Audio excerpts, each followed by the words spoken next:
Hello, hello, and welcome back to Happy Healthy Homes. I'm so grateful you're here today because this episode feels deeply special. The kind of conversation that gently nurtures you from the inside out. I had the joy of speaking with Nina, the heart and mind behind mindful parenting lifestyle. She's a certified mindful parenting mentor, and her work is rooted in something I adore, bringing more presence, connection, and compassion into the everyday moment we share with our children. In this conversation, we explore how mindfulness isn't another task for tired moms. It's a softer way of living, a way of coming home to yourself so you can nurture your little ones with more calm, more clarity, and more intention. Nina's journey is so inspiring and her insights feel like a warm hand on your back, reminding you that you are not alone and that small mindful shift can change the whole rhythm of your home. Before we dive in, take a deep breath in. I know we're all moms, so we just need that breathe. And now let's welcome Nina. Hello, Nina. How are you? Hi, Etienne. What a beautiful introduction. Thank you so much. I'm really Oh, well, thanks. thank you. I felt very inspiring after we had our podcast and then I saw your work and I was like, I never had heard before about a mindful parenting coach. And I was like, wow, the world really needs people like you because we can get lost. We can really get lost on the parenting journey. Yeah, it's so easy. Yeah.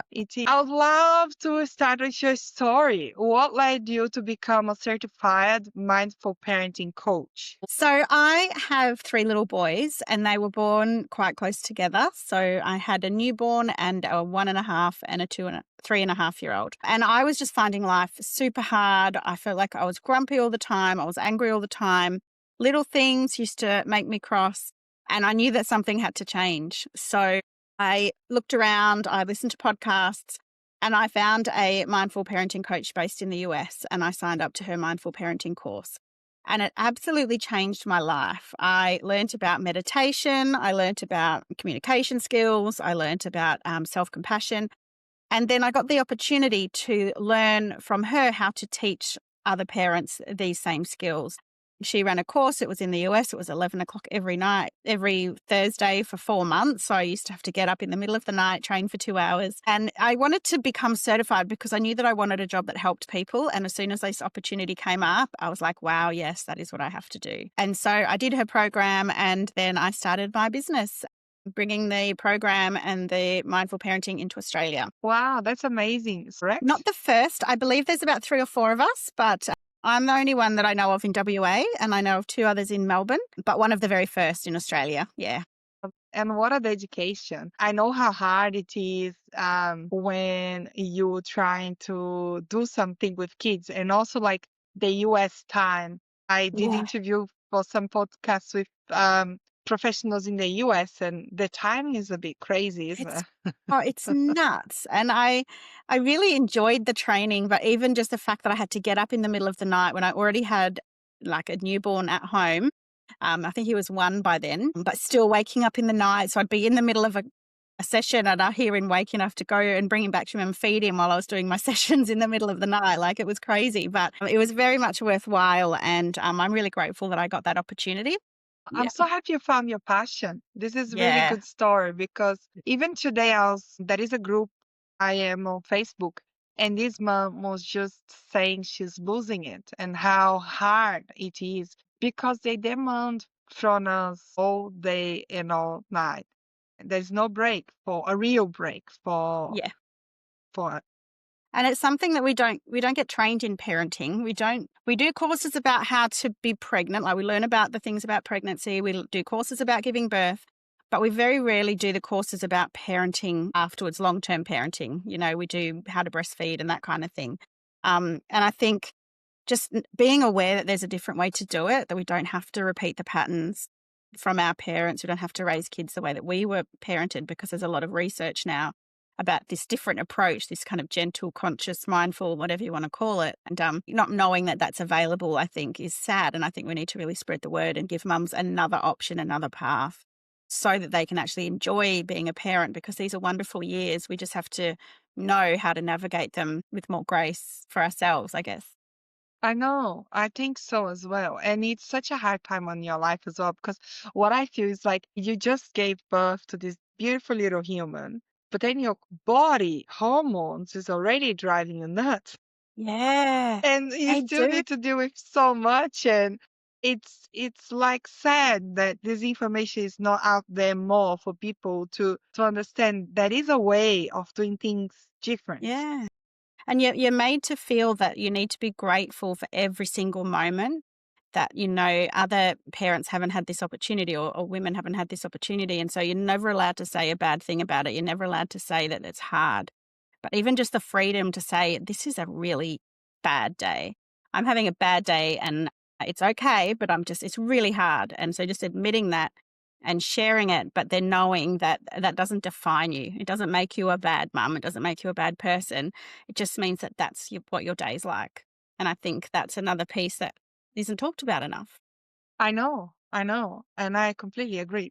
Mm. So, one other thing I would love to know as well is what inspired you to start your podcast? You started as a coach, and then what gap did you feel parents were craving support with? Yeah, great question. So, with the coaching is that I do is one-on-one. So it's very in depth, it's very transformative, and it's very time loaded. It takes a lot of time. It's a lot of sessions. But I think what parents need to get started, to get a taste of a mindful parenting, is short, sharp shifts that they can implement straight away and start to see changes. Because while mindful parenting is a complete transformation, it needs to start with the first step. And so I think the podcast was really created out of a desire to share mindful parenting with more people on a wider scale, so that they can get a taste and see that changes are possible. Because the kind of the tagline of my podcast is small shifts for big impact. And so each episode I try to provide the listener with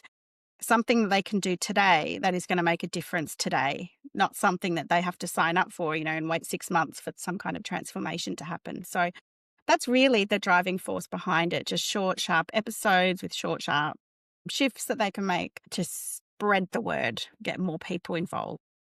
What a beautiful idea. I agree. I'm the same. I really want to give people something they can start right now. Yeah. Um, and yes, that's a great idea to have the podcast in line with the business. And I think your podcast does a great job of that as well, Etienne. I think that the topics that you cover in your podcast are the same type of thing, right? That can help parents straight away and give them ideas and inspiration to make changes. Beautiful. And another thing I feel as well, I love podcasts. I love it, but we don't have time to listen to an hour podcast. Exactly. Yes. I really try to keep my podcasts sharp and short. Yeah. So especially my alone sessions, the sessions I don't have guests, I usually do them 15, 20 minutes. Sometimes what happens, you start listening to something and something else happens. Yeah. They start crying or something, and then you stop listening and you never come back. You just don't have the time to come back. Is that correct? Yeah, I feel the same way.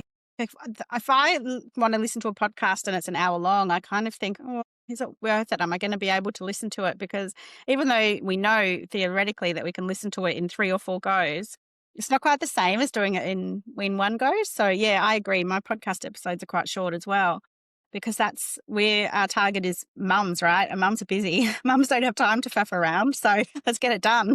Yes, they are very busy and they want a solution right away. Exactly. So, mindful parenting can mean many things. How do you explain it in a simple, practical way to a parent who feels overwhelmed or unsure where to start? Yeah. So mindful parenting to me is based around that main word, mindful. So mindfulness. So mindfulness is when we're making the decision to be in the present moment. And when we're in that moment, we're being kind and curious. We're not being judgmental. So it's things like taking little short moments throughout the day to be present. And what that means is to maybe tune into your senses, really notice what you're seeing, what you're hearing, what you're feeling, what you're tasting, what you're smelling. What are you feeling? What are your emotions? Tuning into those emotions and just saying, this is what I feel. This is what I see. This is what I touch. This is happening right now. And then when you're with your child, mindfulness is all about taking notice of them, being fully present, not just physically, but mentally as well. So if your child comes home from school and they want to tell you about their day, it's very easy to say, yep, yep. But in your head, you're thinking about what you have to cook for dinner. So mindful parenting in that respect is being there for your child, being fully present, listening to them, giving them 5 minutes of undivided attention and creating that connection with them. So that's And what I they'll never forget that, I'm sure, because it builds their level of security, their confidence, their connection with you, the love that they feel, and it helps, with their emotional development. There's so many benefits to making sure that you're present. As I said, it's not just physical, it's mental. And even, if parents can't be there physically, if you've got a FIFO dad or someone, when you're talking to your child on FaceTime, it's being present in that respect as well. So, yeah, there's a few different ways that incorporate mindful parenting. yeah, I love that. And that aligns a lot with what we say as well, because being present at home and enjoying little moments, like even if it's just having a meal together and just being fully into that moment with them. Yes. And all they want is to be seen, to be heard. And that's why they all the time, Mom, look at me, Dad, look what I've done. Yeah. And Isn't all too that? often, we're scrolling in our phone and we just want to watch that reel before we give them our attention. Or, sometimes we might be cooking dinner and we can't give them that attention, but it's about turning around and saying, I'm cooking dinner right now. I can't give you this attention. Let's talk about it later. And also, if they're having some big feelings, it's about approaching that with kindness and curiosity, not just assuming that you know what's happening for them, but actually being empathetic and kind and considerate to their feelings and not just pushing them down because you want to do something else or you think you know what the problem is. Oh, wow. That's amazing. That's really eye-opening, I think, and I'm learning a lot already. You Good. talk a you talk a lot about emotional regulation. How does the way we respond, not just what we say, shape the emotional climate at our home? Yeah. So when our child's having big feelings, well, let's start with us. When we have big feelings, we kind of go two ways. So just say our child is pushing our buttons and we yell at them to be quiet. So we've done two things. We have not regulated ourselves before responding. And when that happens, we start to feel the guilt. And when we feel the guilt, we feel like a bad parent. We feel the shame. And then we kind of can go on a downward spiral if that's how we're wired to.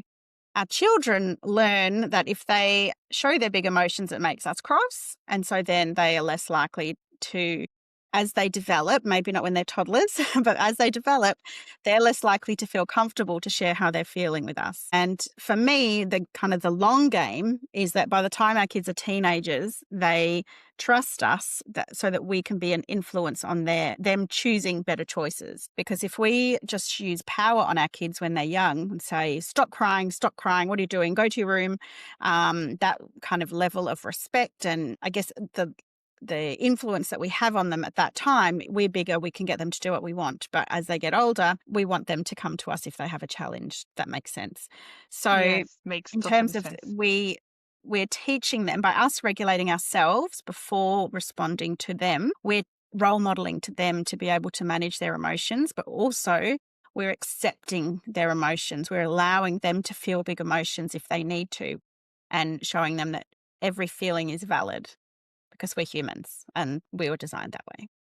Yes. And do you know what's interesting? I don't know if I'm being a bit silly, but I never learned about nervous system regulation. Never. And I think I always lived in such a stress mode, especially even during Mm. pregnancy. And I have been learning about that right now, and it's been life changing. And I think that's I'm just learning that because what you're saying, because I've been doing so many research and studies on how I can be more present with my baby and Mm. how I can be calm around her. And that's when I learned that they regulate when we regulate. Yeah. And that's crazy. I don't know if it's because I was raised in an environment that was just yelling, and Mm. so much stress. My parents was always on the stress mode, turned on Yeah. the Always on 220. edge.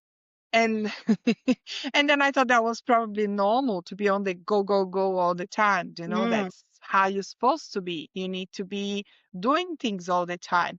And lately things has been mind blowing for me. Like, okay, no, you're supposed to rest sometimes. You're supposed to yeah. be calm. Yeah, you need to give your body a break from being in that heightened state. And it's funny you say that, Etienne, because I was the same before I did this mindful parenting program. I didn't realize how my emotions were affecting the kids. So I didn't realize that for one, I didn't realize that I could pause in that moment and maybe not yell at them. I could calm myself down. I didn't know how to do that. And so mindful parenting has taught me how to do that to start with. But then the skills to keep your level of stress or anxiety lower, which you learn through mindfulness, so that you're not triggered as often and you're able to be there for your kids and realize that you don't have to be go, go, go, go, go, go, go all the time. It's so cool when you realize that, right? Yes, because like it's a training, it's a skill. Yeah. It's like it's not like we were supposed to be like that normally, but then things happen in life and we all became so stressed. Everyone's stressed. Everyone's only I don't I listen to Mel Robbins a lot and she say that everyone use their amygdalas all the Yeah. time instead Yeah. of it's that fight mode. Yeah. And it's the same. Like I was like, wow, I've been living that for like that for many, many years. Yeah. I just need to make a big shift in my life right now because if not, I'll just get sick. That's what I thought. I was like, Yeah. I'll get sick. Yeah, yeah. Being able to access our prefrontal cortex to be able to respond differently in those kind of stressful situations, it makes such a difference. It's quite uncanny. Yeah. So, can you just tell us a little bit more about that? How can we access that prefrontal cortex? What I did and what I encourage my clients to do is to start a mindfulness practice. So there's two kinds. So mindfulness, as I said, it's when you're making a choice to be present and to be curious and kind in those moments. And so adding mindful moments to your day is a great way to do this. So you can do that through meditation. So, when I first started, I did a 3-minute meditation every night. And I tell you, I was very skeptical. And for the first week, I kept looking at my watch thinking, oh my gosh, this is so boring. When is it going to end? But I noticed that by the second and third week, I actually was looking forward to it. And I didn't look at the watch so much. I actually could tell the difference afterwards. And I noticed the change within myself and when I was reacting to or responding to my boys. So, yeah, finding time, even just 3 minutes to do a meditation is great. But adding in mindful moments is kind of key for busy mums.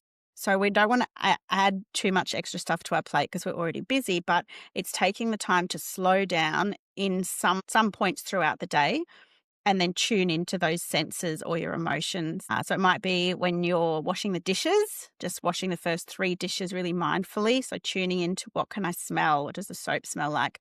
What can I hear? Are the kids arguing in the background? Can I hear the dishes swishing around in the water? Can I taste any dinner that I haven't finished chewing in my mouth? Like all these random things.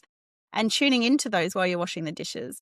It might be when you're in the shower, and quite a lot of mums find this one the easiest because that's the time when their children don't come into the bathroom. So smelling the shampoo, feeling the water running down your back or over your face. Yeah, it's a really great way to find different pockets.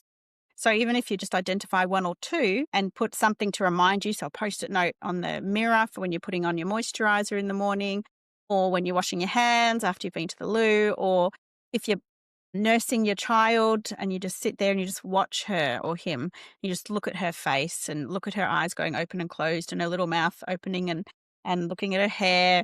It's just really being present in that moment and not adding to your day, but just incorporating it into your day is what's going to be best for busy mums. Oh, that's amazing. And that's something I love doing with Hyla. When Yeah. she's sleeping, just observing her, how blessed I am to have her. And I think like they change a little bit when they're sleeping and they become this little cute thing. And I just soak everything in and I ask, I hope I remember this forever because it's the best Yeah. feeling I ever had. I love that because more than often than not, as soon as the baby falls asleep, you get up and do all the jobs that are on your to-do list. But taking a minute just to stop and look at her, oh my gosh, how beautiful. just to notice all the little things. And if you do it every day, especially with a baby, like those feelings, those good hormones or endorphins or whatever they are that just bubble up when you watch your child, it just makes you feel so much better. That's such a beautiful I thing. love watching her. I know it's like, okay, I have 1 hour to do things, but I'm learning to be more present and I'm learning to be on the moment. I'm still, after I started doing these shifts and some things you talked about, meditation and especially just breathing, breathe out and be here, Yeah. Yeah. I still get everything done. It's Yeah. amazing. I still get everything I have to do, but not stressed anymore. Well, I that's don't so know how to good to explain. It's hear. like, you That's know what I mean? awesome. And I think it's important to remind ourselves that we don't have to be perfect in this as well. We don't have to, like, we can make mistakes. We can not get stuff done some days, and that's fine too. Or, we might still get angry at our child for something, and that's okay. Like, there's no such thing as being a perfect parent. I often say being imperfectly parent is the way to go. And so I love what you said that you still get stuff done, but you're feeling less stressed. But I want to remind you, you don't have to get it all, like, you're allowed to make mistakes, and that's part of the parenting journey. And that's also role modeling to our kids that it's okay to make mistakes as well. And if we have yelled, we just need to apologize and repair that relationship. Yeah, that's beautiful. That's something very important. And I think you're right. Like we won't have a perfect day every day. Some days we have a bad day and it happens. The weekend, I was absolutely knackered on Saturday, completely knackered. I had no energy for anything. I think just the end of term really got to me. And I got home from taking the boys to cricket and I just sat on the couch, put a movie on. The kitchen was an absolute mess. I had no energy to clean it. I watched a movie. I think I fell asleep, and it was just, I didn't put that pressure on myself to get everything done. I just took it easy, and the kitchen was still messy the next day. And when I had more energy, I was able to deal with it. I think back in the day before I had done this course, I would have really thought, Nina, you can't go to bed with a messy kitchen. You have to tidy up. I had friends come over that afternoon, and they came and the house was an absolute pigsty, and it was about giving myself permission to not worry about it. They're here to see us. They're not here to see a tidy house. I've gone on off a tangent here, but I feel quite passionately about we don't have to do everything perfectly. And I think that's important to remind ourselves, give ourselves that grace and that kindness. If we need to, if we're feeling stressed, what can we do to lower our stress levels down to be that, to be more present and to be kind to not just ourselves, but our kids as well? And it's about the compassion you talked about before, how to be more Yeah. compassionate about yourself. And that's Yeah. something we all need to learn. It's like you said, 100%. our house is our temple. We do everything to keep it organized and as clean as possible. But when you're doing everything yourself, it's a lot. So Mm. one day you don't wash the dishes. I'm sure the next day you can get it Yeah, done. It's fine. So exactly. we just need to have that compassion to our body and our mind and just let Mm. us soak in and relax a little bit. Beautiful. Yeah, exactly. So many parents want to respond calmly, but their default is reactive. Mm. What helps them shift out of old patterns that come from their own childhood? Yeah, I think the first thing is to just acknowledge that that is your default or that's what you were raised with. So you know that that's what you know, and that's what you practice what you watch, kind of thing. But what mindfulness does, so if you begin a mindfulness practice, what that actually does is strengthen the connection between your prefrontal cortex and the rest of the brain, and then it weakens the connection from the amygdala. So you're strengthening your ability to respond. So the mindfulness actually changes the structure or the format of the brain. So that practice is what allows you to be able to pause in that moment where you're feeling triggered so that you can just take a breath and then respond differently. And I found when I first did this was that I would actually notice mid yell that I was yelling, and I would stop mid yell, or if not, straight after, and apologize straight away, because you're able to catch yourself. If we haven't got that mindfulness practice embedded, we're still defaulting to the amygdala because our body's in stress and our body's trying to protect us. But our body doesn't realize that we're not actually in a dangerous situation. So we train our brain to respond with the front part of our brain. And that's how we're able to be different. And then when we're responding, we can think about all the different components that might be causing our child's reaction or their big feelings, rather than us simply feeling like they're being a pain to us. Alrighty, that's an amazing explanation, and that makes a lot of sense because sometimes it happens. You just start it and okay, Yeah, I'm not supposed to do exactly. that. We just and I still do it too, especially and if you're at a higher stress level, it's harder to have that pause. Like I picked the boys up from school today and it was about 100 degrees and my patience was right, it was paper thin. And I acknowledged that. And I said to the boys, I'm feeling really tired and overwhelmed right now. It's so hot. Can we just get in the car? Like, I cannot hear about your story for another minute. We have to get into the car. And so being able to take that pause, I think, is great. But knowing that when you're in those stressful situations, your ability to pause is reduced. So that's another reason to kind of try to keep as lower stress levels as possible. And that's good what you've done as well, because you show that we're not perfect. We have hard days as well. And showing them that Yeah. create that kind of resilience. Is that correct? Exactly. Kids are better at doing what we do than what we say.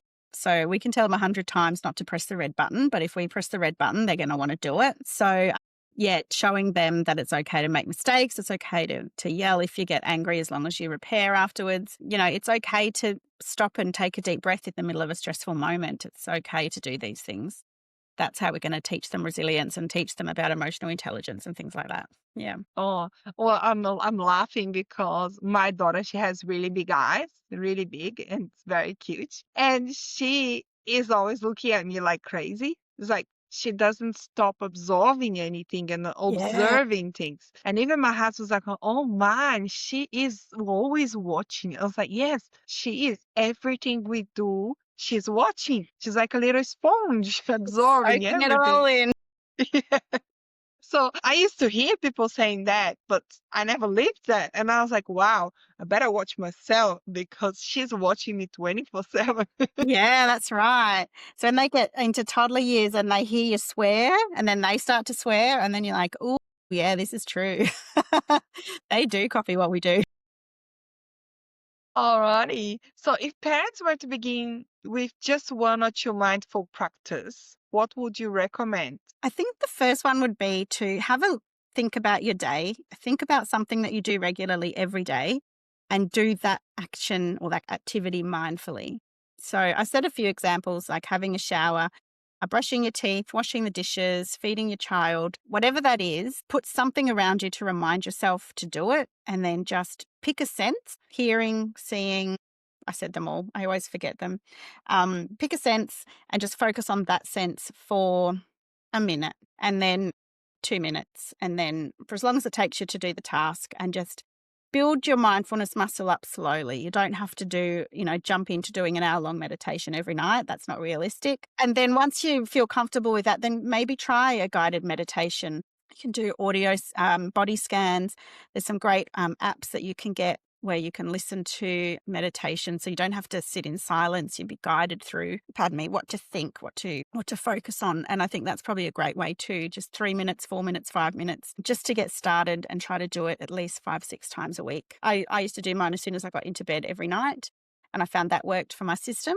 Now I do it for 7 minutes every morning when I wake up. So it's just little pockets that you can fit it in. I love doing when I wake up as well. Mm. When my husband is working from home, I just ask him 10 minutes Yeah. to do it because Such like a great start to the day, isn't it? it is, and I like starting with gratitude and some Mhm. kind of something that would just bring me that positive energy to start. Perfect. Because if you just get into that routine and don't even think about anything, I don't know, look like the day doesn't go smooth as well, Yeah. you know? It's just like boom, boom, boom, straight into it. You're still, Yeah. you're doing, and you haven't given your body a chance to kind of take a breath and rest into the day. Yeah, I And agree. I know it's hard for moms because we always on the go, go, go. But it's like that's why I ask the help because she's very small. I hope when she gets bigger, I can get a little bit more time. Like five Yeah. minutes wouldn't be so hard. But yeah, I love that. And throughout the day, do you take any breaks or 5 minutes breaks to yourself or something just to do a little recharge? Or some days you just don't have that time? Yeah, it kind of just depends on what your kids are up to. I remember my kids are all at full-time school now, which has been nice, but back when they were younger, Sometimes I would put the TV on and have a little break. So put on Play School in the morning, for example, or when they were having a nap, I'd do the same. But a great thing to do is if they're happily playing, just sit and make a coffee, just sit and watch them. Don't get involved in the play. Just sit and watch them play and just notice things about them that you might not have noticed before because they're changing every day. And so that's probably the best way to reset and recharge. If your kids are up and about, is just make a cup of tea or something that you're going to enjoy, even just a glass of water or something, and just watch them play because that's just such a beautiful way to spend your time. Try not to think about your to-do list, or what I even suggest is to set a timer for 5 minutes. So then you know that for that 5 minutes, you're not thinking about your to-do list, you're not looking at the dirty floors, you're just focusing on your child, and you know that when the timer goes off, you can stop and you can get back to all your to-dos. But just that's probably the best way that I've come across to reset during the day if your kids are active and you don't get a nap break. Oh, that's a really good tip. Because always Mm. we think we need to go away and just breathe or do something else. But just being there and just soaking in them playing, that's Mm. something I think every mom can achieve. That's easy. Yeah, I think so. And it's so, like we were talking before when you were watching your daughter after she's fallen asleep, like you get so many good feelings inside when you just sit and watch and kind of revel at their amazingness. It's such a good feeling. Oh, it's the best thing ever. Every time it comes up in my brain, I feel it again. Today, I was putting her to sleep in the afternoon and I was watching her little arms. I was like, Yeah. oh, this is so Oh my gosh. adorable. They do give us a lot of dopamine. It's the way we can make it work. Yeah, We just need to be able to access those good feelings because if exactly. if we live in stress mode all the Mm, time, it blocks our possibilities to access the good feelings, isn't it? Is that correct? exactly. Yeah. And if we're sitting there watching our kids thinking, oh my gosh, I have so many things to do. I can't be doing this now. Oh my geez, this coffee's terrible. I can't believe I'm sitting here doing this when I could be doing something else. I need to go and do that. I need to do this. I need to do this. And that needs to happen. And that needs to happen. And what's she doing? She's going to hurt herself, blah, blah, blah, blah, blah. That's not relaxing. You need to give yourself permission to just not think about that stuff just for 5 minutes because it's still going to be there when you get back, but you're going to be really enjoying this 5 minutes. Would be nice if there was a button and we could just turn off this all the If thinking. you could do that, you'd be a millionaire, I reckon. Yes, imagine like turn it off and now I can be present Yeah, that's it. Just and switch, don't think switch your about little brain off. yes, it would be great. I think so. Your work and mine overlap beautifully. Calmer parents often create calmer spaces, and calmer spaces supports calming parents. So I think it's correlation of the space, the way we live life as well. How do you see the home environment affecting this connection? Yeah, I think we have such a great synergy. So I'm really glad that we've reached out and we've actually had a chance to chat to each other. I teach in my coaching, I teach a lot about simplification. So it's not just about simplifying our stuff, but simplifying our schedules as well. So things like if we've got lots of toys for our kids get overwhelmed with, first of all, the choice of what am I going to play with? But then also, if they've tipped out their whole toy box, the very thought of putting that away is just way too much and it will never happen. So we talk a lot about simplifying the toys. It might not be the total toys available, total toys that you own, but reducing the number of toys available at a given time so that there's only a small selection.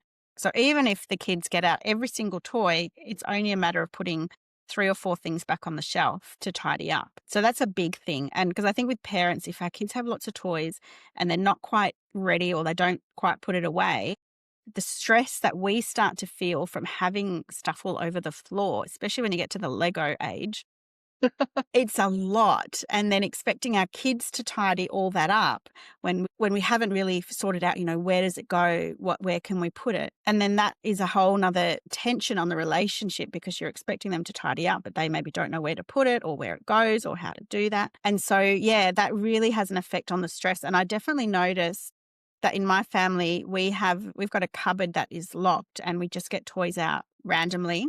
But often I will take toys out, but I'll forget to put the old ones back in. And then we just have a massive collection of toys throughout the house. And I definitely feel more stressed out when the house is in that state. I can cope with a bit of mess, but I can't cope when there's just stuff everywhere and I can't sit on the couch or I can't walk to the back door without having to dodge stuff. So it has a huge effect on your stress levels, I think. If the house has lots of stuff in it, being able to simplify what's in the house, like I think you talk about open ended play, lots, toys that just have one purpose are great, but they don't last long and they make a big mess. So, one thing for me is the race cars. You can have a track that you take forever to send up, and you put the cars on, you race it around 4 times, and then you're bored of it. But then instead of putting it away, you leave it there because you might want to play with it tomorrow because you spent so long to set it up. But then it sits there for like a week. No one's played with it, but no one wants to put it away. And so, yeah, I think having toys that you can do multiple things with is also beneficial because they can continue to play with them in different ways without having to necessarily tidy it up Yes. every day. It's been scientifically proven that they cannot deal with a lot. For them, it's a lot. If what I talk to people is like, imagine how you feel and then multiply that by 5. That's how they feel. Yeah, Because exactly. yeah, if you feel overwhelmed, they probably feel really overwhelmed as well. And what I love about Australia is that there is toy libraries everywhere. Yes. And that Toy could libraries save are parents so much money. Like, I actually don't buy much at all. I just keep going to the toy libraries and getting, and that's a good way to rotate because then you have to give it back. and you have to And find all the pieces. yeah, and you can actually make that something fun. Say, oh, we're going to the toy library and choosing something else. Do you know what I mean? We were a member of the toy library for quite a few years when the boys were younger before they all got to school, and it was really great. There's such a variety of toys that you can get. I think we could get up to 6 toys, including jigsaws, costumes, role play games. It's awesome, and it's a great sustainability thing, and it means that more kids get to play with a bigger variety of toys. So I love that you've embraced that about the toy libraries here in Australia because yeah, they're awesome. I remember having them when I was a kid, going to the toy library on a Saturday morning and playing when mum was on duty. Awesome. I know. And people keep telling to me, oh, good luck. She's very young. That's why you're doing that. I don't feel like that. I think it's a choice. And it's like you said, it's a choice to keep your house simplified. If everything has a place, everything is organized, your life will be much easier. Yeah. Like, I'll give an example. My husband and I can put our laundry clothes away in 10 minutes. Nice. Yes, I labeled everything for him, Yep. but it's how needed to be because he kept asking me where everything was like all the time. Yep. So I just got beans, put on the linen cupboard, and wrote everything. And now he put away for me in 3 minutes.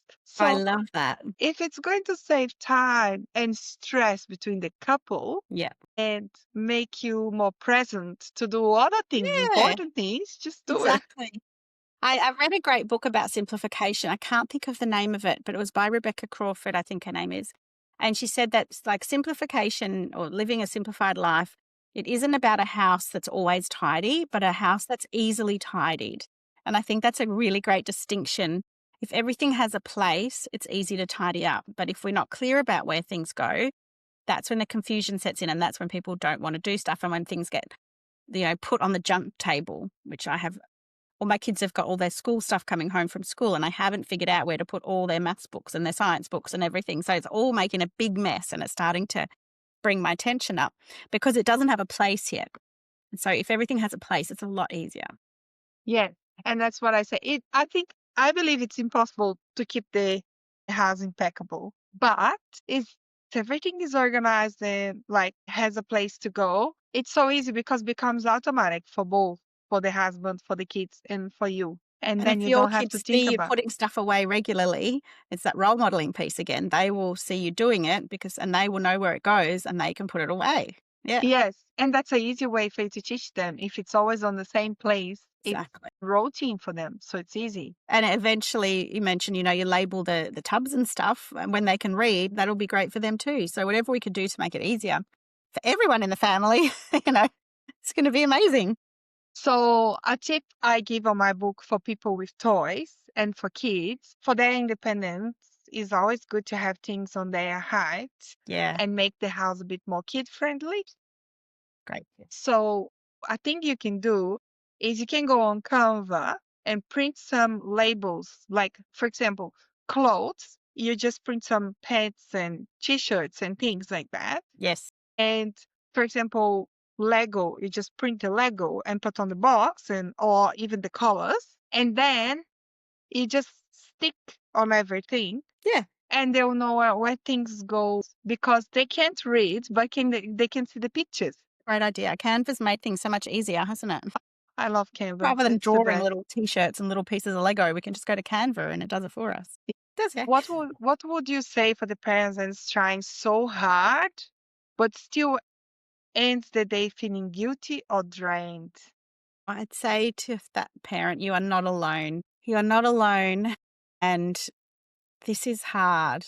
And please understand that even though it's hard, you're not alone. We are there. We've all been there in the trenches. And please give yourself some grace. Please speak to yourself as you would your neighbor. If your neighbor came to you crying, feeling guilty, what would you say to them? And reframe that and say it to yourself. Because we all make mistakes as parents. We all do things that we don't like. We all feel guilty about stuff. But in the big picture, we are all doing the most amazing job and we're all looking after our kids, the best way we know how. So please just be kind to yourself. So That's important. beautiful. Thank you for that. That's very true. We Yeah. are sometimes so hard on ourselves, aren't we? Yeah, we are. And we have these unrealistic expectations. And whether, I don't know if it's worse now because of social media and we only see the best pictures on Instagram or Facebook, or if it's easier now because we get more advice, we're able to get more tips and tricks. But I think we just need to remember that even the parent that looks like they've got it all together doesn't always have it together, and that we are just allowed to be who we are without trying to live up to some unrealistic expectation of what a parent looks like. That's true. Thank you for that. Nina, how we can find you? So my business is called Mindful Parenting Lifestyle. So you can find me on the internet with that name or social media, Instagram, Facebook, Pinterest. I'm exploring Pinterest these days. And my podcast is called Your Calm Parenting Path. And that's wherever you find podcasts. Yeah, so that's where you find me. Shoot me a message if you found this interesting. I'll put all the links on the show notes. Oh, thank you. Nina, do you have any resources? For example, if the parent does not do the long coaching session and cannot doesn't have the money right now to do a long session with you, is there any resources on your website for people that's looking for a smaller piece of Yeah. advice or something? Yeah, I've got some pre-recorded masterclasses. So I've got a class about how to handle big feelings. I've got a masterclass about creating your calm lifestyle and a masterclass about getting through the school holidays. So you can buy them there at the moment, $37. And I've also got the option just to have a 1 hour session. I call it an SOS. So we get together, we talk about the challenge that you might be having. We kind of nut out some strategies and then we meet again a week or two later just to see how they're going and tweak your plan if we need to. So that's a nice little one-off option if you're not ready for the bigger coaching package. And I also have launching soon a membership where parents can get digital resources every month to help them on their parenting journey as well. So there's lots there on my website. Just check out the different tabs and things like that. There's some free resources and some paid resources as well. Oh, that's amazing. Thank you so much. Thank you, everyone, for your time. Thank you. Thank you so much for having me, Etienne. It's been wonderful to chat as always. Thank you.